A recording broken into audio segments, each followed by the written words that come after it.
हमने पिछले भाग में सम्यक संकल्प पर बात की थी और हम एक निष्कर्ष पर पहुंचे थे एक कहानी के जरिए कि संकल्प के लिए सजगता चाहिए।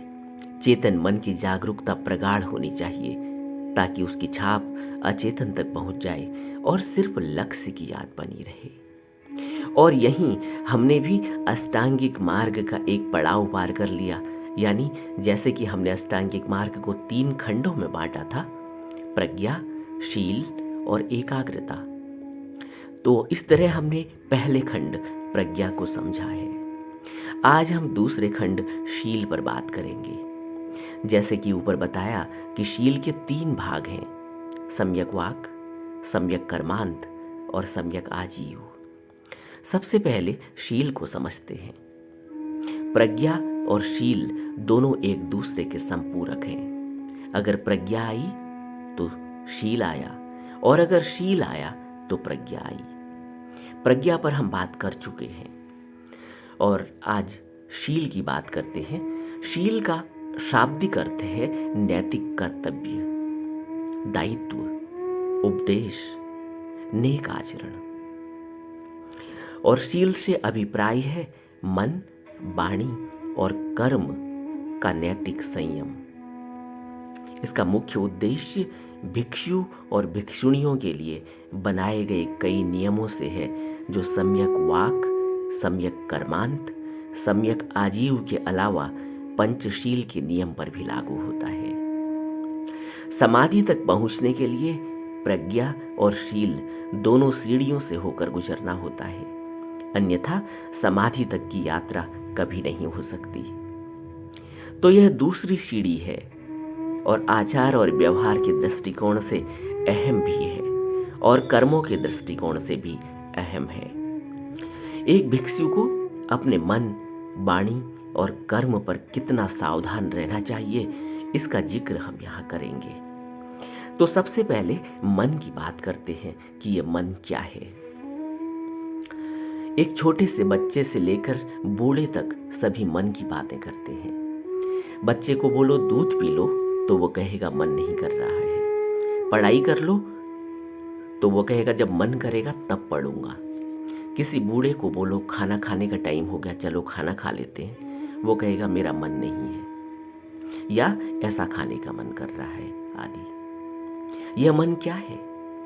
साधारण तरीके से एक लेमन की तरह से अगर सोचें, समझें, तो कोई भी इंप्रेशन, छाप जो मन पर छपी हुई है, वही विचारों के माध्यम से या उसकी यादाश्त, भाव और विचारों के जरिए जो अन्य इंद्रियों के माध्यम से शरीर पर प्रकट होते हैं और शब्दों के जरिए संचारित होते हैं या कम्युनिकेट होते हैं। मन पर जो इंप्रेशन या छाप पड़ी हुई होती है या पड़ती है, वह जो भी वस्तु हम आंखों से देखते हैं, कानों से सुनते हैं और अपनी इंद्रियों से महसूस करते हैं, वही होती है। सब जो कुछ घटित हो रहा है आपके जीवन में और जीवन के आसपास, उसका सारा प्रतिबिंब आपके मन पर बन रहा है, चाहे वो आपको नोटिस हो रहा हो या न हो रहा हो। ये तो हुई वर्तमान की बात। इसके अलावा आपके मन पर जो पूर्व संस्कार अंकित हैं, जिनको हम प्रारब्ध कहते हैं, वह पूर्व जन्मों के अंकित प्रभाव, इंप्रेशंस भी हमारे जीवन पर प्रभाव डालते हैं।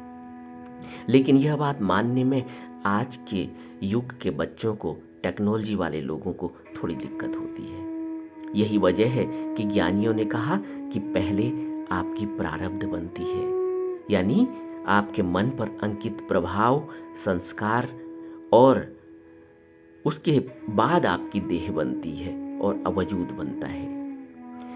आपने कहाँ पर जन्म लेना है, किस अवस्था में रहना है, माँ बाप, परिवार, घर बार, सगे संबंधी, देश, स्थान, समय, काल, परिस्थिति, सब आपके पिछले जन्मों के मन पर पड़े प्रभावों से ही तय हो जाता है। यही कारण है कि हमारे धार्मिक ग्रंथों में यह बात स्पष्ट है कि आप यहाँ नए नहीं हैं, बल्कि आप अनंत समय से हैं और जन्म लेते रहते हैं। और यहीं से एक और बात स्पष्ट हुई कि आप इस धरती पर किसी भी योनि का हिस्सा थे और आगे भी किसी भी योनि का हिस्सा हो सकते हैं, क्योंकि जैसी आपके मन पर छाप होगी, प्रभाव होंगे, कर्म होंगे, इम्प्रेशंस होंगे, उसी हिसाब से आपको शरीर मिलता है। कर्मों के हिसाब से आप मनुष्य भी बन सकते हैं और अन्य योनियों में भी जन्म ले सकते हैं। इसी तरह मनुष्य रूप में भी आप किस घर में, अमीर में, गरीब में, अच्छी स्थिति में, बुरी स्थिति में, या कब आपका जन्म होना है, कब मृत्यु होनी है, सब निश्चित है। वह सब आपके पूर्व संस्कारों के हिसाब से निर्धारित हो चुका है। अब क्योंकि यह बात अनसीन है, इसलिए आपको इसको मानो या मत मानो, इससे कोई फर्क नहीं पड़ता। जीवन उसी के हिसाब से चलना है। क्योंकि इन बातों के कोई तथ्य या प्रमाण स्पष्ट दिखाई नहीं देते हैं, इसलिए बहुत ज़्यादा भ्रम और बहस की स्थिति पैदा हो जाती है। लेकिन कुछ बातों के अगर संज्ञान में रखकर अपने अंदर विचार करें तो हम कुछ विचार या कुछ ऐसी स्थिति पर जा सकते हैं जहाँ पर कोई निर्णय किया जा सकता है। तो पहला विचार यह है कि अगर हम पहली बार यहाँ आए होते तो सभी को एक ही माहौल, एक ही तरह के माँ बाप, परिस्थितियाँ मिलनी चाहिए थी, क्योंकि बनाने वाला पक्षपाती नहीं हो सकता, वह सबको एक जैसा बनाता है। दूसरा, अगर बच्चों का मन ऑब्जर्व करें तो पाएंगे कि हर बच्चे की अपनी टेंडेंसी होती है, जबकि अभी उसने अपने मन पर संसार के इम्प्रेशंस नहीं लगाए हैं और नहीं उसने कोई किताबें पढ़ी हैं और एक्सपीरियंस लिया है।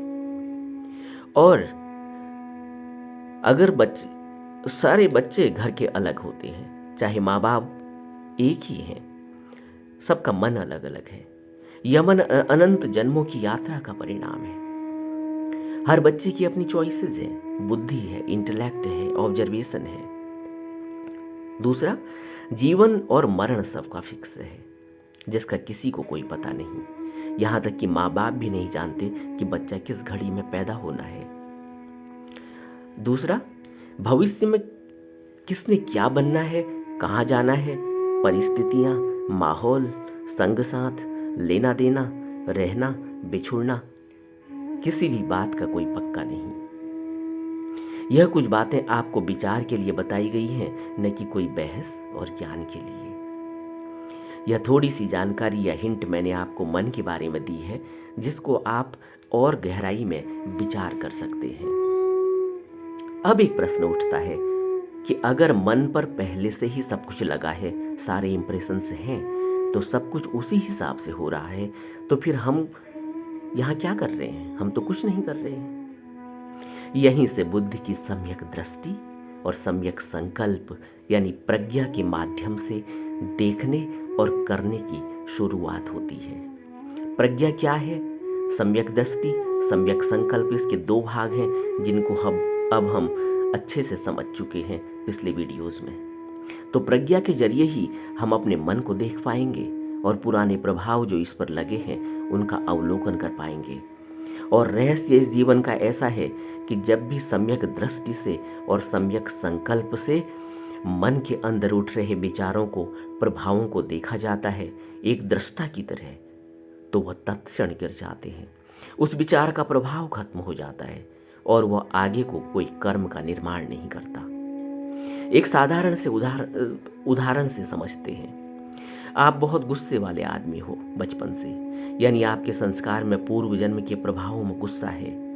अब आपने सम्यक दृष्टि और सम्यक संकल्प से प्रज्ञा के जरिए, दृष्टा के जरिए अपने गुस्से को देखा है और अब आप देख रहे हैं कि गुस्सा उठ रहा है, मैं गाली दे रहा हूँ, मारने जा रहा हूँ, झगड़ा कर रहा हूँ। इसके परिणाम आपको दिखने लग रहे हैं, आप अपने को देख रहे हैं।